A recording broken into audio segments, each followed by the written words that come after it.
name is Tom Forstall. I'm an assistant professor of writing at the University of Lynn University. I teach courses in the Dialogues of Learning, a core curriculum of 60 hours of interdisciplinary courses grounded in the traditional liberal arts. The curriculum revolves around thematic areas of belief and reason, justice and civic life, self and society, quantitative reasoning, and scientific literacy. The presentation I have for you today is the transhumanistic agenda of the iBook. About a year ago, I was given the opportunity to convert a print textbook entitled Dialogues of Belief and Reason Level 200, the standard textbook for a second-year course in the core curriculum, into an iBook format. The form of the iBook was to be similar to the print version, and like the older printed versions, the textbook was subject to the regular review of the required readings, from Plato to Rousseau to Thomas Kuhn or Mary Daly, at which sometimes readings are added or subtracted. My co-author, Michael Lewis, and I decided to organize our work into chapters. 6 months later, the resultant work was 22 chapters and 324 pages in length. Of course, pages and chapters are outdated print media descriptors that don't take into account the hyperlinked applications such as Evernote for research and writing, embedded videos, and Twitter feeds built into the text. The purpose of this presentation is to examine some of the traditional problems of writing and editing a textbook that have a new set of consequences when introduced in electronic media, which I am going to argue are a prelude to a wholly transhumanistic education. A transhuman model of education relies upon the notions of enhancements to memory, concentration, and mental life. These are the implicit goals or agenda of the applications that we included in the iBook. At this point in educational technology, the applications are relatively simplistic. For example, a memory extension using old-school technology might be called taking notes. Remember those? Nowadays, we can insert note-taking applications, including discussion prompts, into the text, or ask students to highlight passages and include notes. Not much higher order thinking requirement there, I'm sure you're saying. But when you copy and paste those notes into an application like Inspiration Maps and update that map over the course of the semester, then you begin to appreciate the ability of the technology to create a representation of a cognitive structure, replete with critical associations of terms, definitions, examples, and outlines for argumentation. Cognitive scientists will readily acknowledge the concept map as a useful tool in distinguishing a beginner in a knowledge area from an expert due to the density and quantity of concepts and interconnections within a map. The real work of a transhumanistic education is just beginning with these applications, but it really gets going when these maps and notes are shared among students and others. As Catherine Hales notes in the case of distributed information processing and interfaces designed for reader-viewer interactions, we have already begun the process of transforming our identities and cognitive subjectivity. One of the real advantages of working with Apple technology has to do with their attention to the disabilities affordances in software and hardware. Any text in the iBook can be modified for font size and illumination or audible reading functions. The possibilities for transhumanistic applications far exceed these limitations. For example, the corneal implants or cochlear implants that work as perception technology in the visual and audible environment use a transducer to produce a signal compatible for interpretation of the various parts of the brain areas responsible for vision or hearing. These devices could be enhanced to see or hear a greater range of frequencies, or the range of amplitudes of the signals perceived could be made greater to allow enhanced sight and hearing capabilities within the range of the normal processing faculties of the associated brain areas. Another current human enhancement would be implanted ports that allow the download or upload of data to and from computer systems designed with human brain compatibility. Current prosthetic limb technology is using the earliest versions of brain ports to allow paralytics with the possibility of moving limbs in a coordinated fashion by use of their brain, bypassing the motor nerves associated with spinal injuries. Virtual gaming technologies are already separating the user from the meat world with game space illusion as far as the brain is concerned. Recent research on specific neurons in the cortex related to bodily sensory paths and visual neural pathways indicate these neurons change in ways that adapt to the use of body and visual prosthetics. In effect, these changes in our neural pathways create new frameworks of our body's schemas. Our use of prosthetic devices become transparent and adaptive. Andy Clark describes these effects as examples of profound embodiment, or the effects one might expect from an organism whose environment dynamically influences its own structure and function. The effects at a cognitive level are assumed to be occurring, but the evidence is much more obscure, as the complexity of cognition is deep and extensive. I think we intuitively understand that the new extensions to our cognitive processes, such as calculators and narrow AIs like Siri, are changing the way that we think.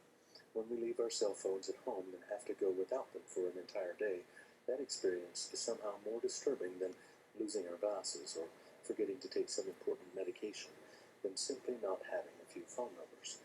It seems like we have lost some essential part of ourselves.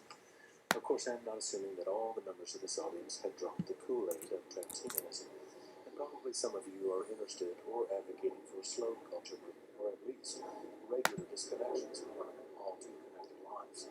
I would like to argue in my conclusion that this kind of movement is a necessary and vital step of a transhumanist future. In the current world of publishing technology, authors are more and more involved with the writing and production of the textbook. Choices must be made with respect to legal restraints regarding fair use of external or original matter, to typography and layout of texts and widgets.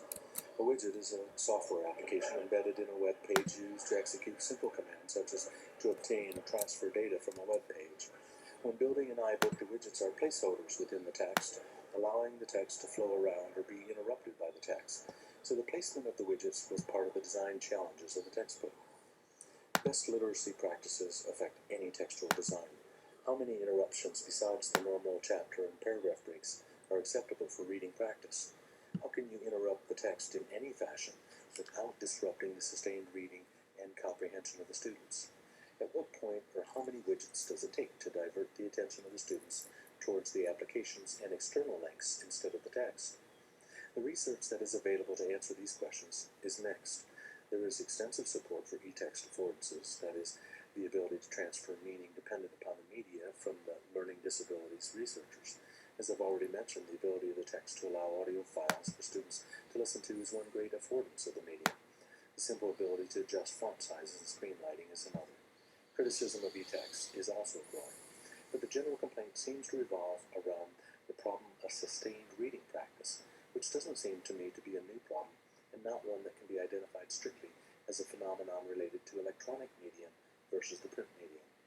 I think the assumption underlying these critiques is an expectation that our students should produce traditional text within the print media tradition. Within the computers and writing community, the argument that the affordances of the new media require new forms of writing has been taking place since the early 1990s, and early new media proponents cite much earlier theory on popular culture such as McLuhan.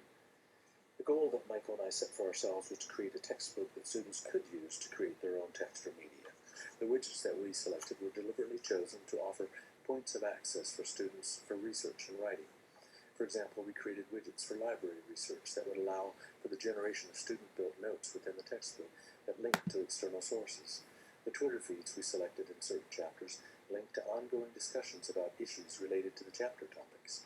Writing exercises that encourage students to go out into the social media world relating to political or philosophical topics of interest help to engage students in the difficult task of information literacy, how to discern the trash from the treasure, or as Howard Rheingold says, crap detection. We also included student productions of essays as models or exemplars in the textbook as a first step towards the devising of their own companion textbooks. In my own research, it has been humbling to see that grade school children in innovative school districts are already producing their own e-textbooks for class projects. I see two forces that are like cross currents, rushing against each other one moment and then combining with incredible force that will influence a transhumanistic model of education.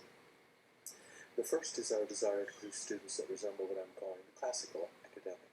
She or he is an avid reader, capable of deep comprehension of verbal text aligned with the author's intentions. She or he is capable of writing a sustained argument using the classical rhetorical strategies. This ideal student, or ideal at least in the minds of many of my colleagues, and perhaps in the popular mindset as well, is a creature that is becoming particularly rare in my classrooms, perhaps yours as well. Many of my students quite readily admit that they really don't like to read, but they do write a lot. As Dr. Andrea Lunsford has shown, students write more today than ever before. They just usually don't get credit for this writing because it happens outside of our classrooms.